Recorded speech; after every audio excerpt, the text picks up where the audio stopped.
வணக்கம் நேயர்களே. மூன்றாவது நாளாக இன்றைய தினமும் நமது சந்தைகள் அதாவது மலமளவென்று சரியது என்று சொல்லலாம். கிட்டத்தட்ட 183 புள்ளிகள் மேல் குறைந்து 22,704 முடிவடைந்திருக்கிறது. நண்பர்களே, நேற்றைய தினம் நாம் தெளிவாக நிஃப்டியினுடைய ரேஞ்ச் கொடுத்தோம். அதுமாரி பாருங்கள், எக்ஸாக்டாக அது மாதிரி தான் 22,746 அதுக்கு கீழே 22,704 முடிவடைந்திருக்கிறது. தினந்தோறும் நமது பதிவினை அழகாக ஒழுங்காக நீங்கள் அதை கவனம் ஈர்த்து கொண்டால் மார்க்கெட் வாலட்டிலிட்டிலையும் உங்களால் தினந்தோறும் மார்க்கெட்டில் பணம் பண்ண முடியும். இதில் என்னென்னா, நிறைய பேருக்கு ஒரு கேப்சூல் மாரி கொடுக்கணும்னு எதிர்பார்க்குறாங்க. அதுமாரி பண்ணால் உங்களால் லாபமே ஈட்ட முடியாது. நீங்களும் ஹோம்ஒர்க் பண்ணால் தான் உங்களால் லாபம் ஈட்ட முடியும்.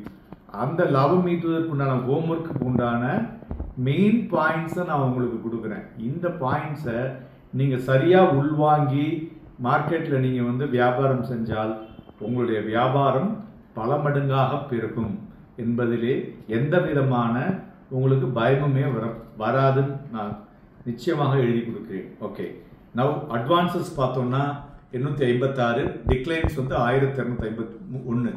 2-3 நாட்களாக பார்த்தீங்கன்னாக்கா இந்த அட்வான்ஸ் டிக்ளைன் ரேஷியோவில் அட்வான்சஸ் ரொம்ப பூவராக பண்ணி கொண்டிருப்பதும் ஒரு காரணம் என்று சொல்லலாம். அதுபோல் மிட் கேப் பார்த்தோம்னா இன்னைக்கு 0.32% இறங்கியிருக்கு. ஸ்மால் கேப் 0.06% ஏறி இருக்கு என்று சொல்லலாம். மேலும் நம்மளுடைய வாலட்டிலிட்டி இண்டெக்ஸ் ராஜா அவர் என்ன பண்ணியிருக்காரு, இன்னைக்கு 0.08% கீழே விழுந்திருக்கு. ஸோ அதனால் ஒரு ரிஃப்ளெக்டிங் த வாலட்டிலிட்டி பார்த்தீங்கன்னாக்கா உங்களுக்கு ஒரு ஹைட்டெண்டாக இருந்தாலும் 24க்கு மேலே இருக்கிறதுனால கொஞ்சம் மார்க்கெட்டில் ஒரு ஸ்லைட் ஒரு வாலட்டிலிட்டியை கண்ட்ரோல் பண்ண முடியல. புரியுதா? ஓகே, தென் நம்மளுடைய negative sentiment in the broader market still continuing because of the advance decline ratio on the broader market in all the sectors அப்படின்னு சொல்லலாம். ஃபார்மா, மெட்டல் அண்ட் மீடியா ஒரு பாசிட்டிவ் க்ளோஸில் முடிஞ்சிருக்கு. ஃபார்மாவை பற்றி நம்ம போன வாரத்தில் இருந்தே சொல்லிட்டு இருக்கோம். அதற்கு சில உதாரணங்கள் சொன்னோம். நம்மளுடைய பழைய பதிவை போய் எடுத்து பாருங்கள், உங்களுக்கு தெரியும். அதுமாரி financial services, Nifty bank and IT major sectors இன்னைக்கு ப்ராஃபிட் புக்கிங்கில் அண்டர் பர்ஃபார்ம் பண்ணினது அப்படின்னு சொல்லலாம். இண்டிவிஜுவல் ஸ்டாக்ஸை பொறுத்தவரை பார்த்தோம்னா ஹிண்டால்கோ, பிகாஸ் இந்த நோவெல்ஸ் ஐபிஓ ஆல்மோஸ்ட் ஃபைனலைஸ்ட். ஸோ பாருங்கள், 500 ரூபா இருந்த ஹிண்டால்கோ இன்னைக்கு 75 ரூபா ஒரு மாதத்தில். Power grid, Divi's lab, Nestle, Sun Pharma, Cipla, Bajaj auto, Adani ports, doctor Reddy and ITC இவையெல்லாம் ஏறிய பங்குகள். நிஃப்டி 50 இறங்கின பங்குகள்னு பார்த்தோம்னாக்க HDFC life, SBI life and Tata consumer products இவையெல்லாம் ப்ராஃபிட் புக்கிங்கில் டாப் லூசர்ஸ் டுடே அப்படின்னு சொல்லலாம்.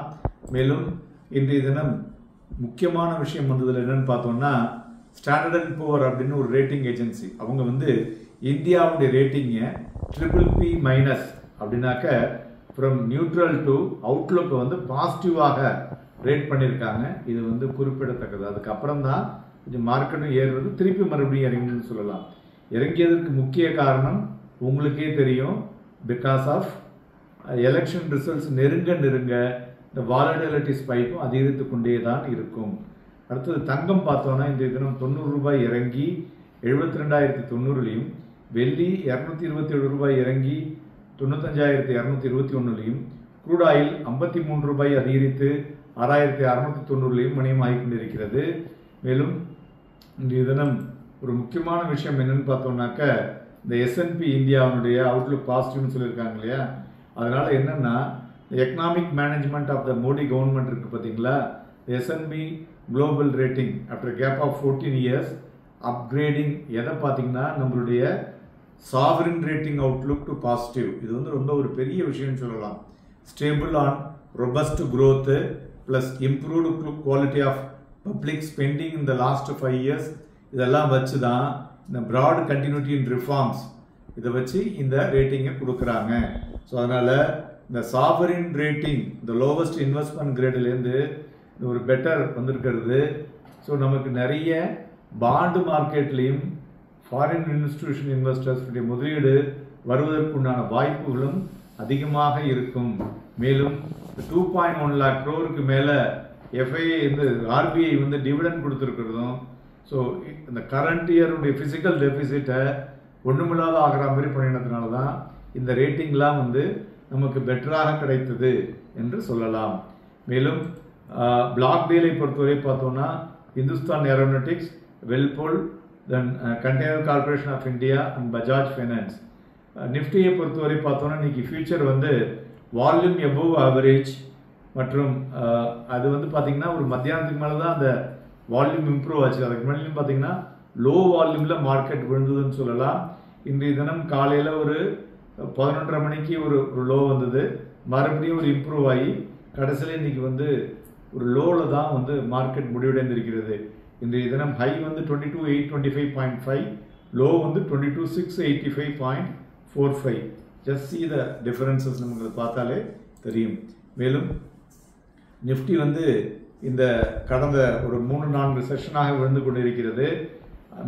4 செஷனாகவே பார்த்தோம்னாக்க lower top and lower bottom அந்த ஃபார்மேஷன்லேயே போயிட்டுருக்கு. ஸோ அதனால் இது ஏன் அப்படி இருக்குது அப்படின்னு பார்த்தீங்கன்னா ஒரு நெர்வஸ்னஸ். எதனால்? Ahead of the election results.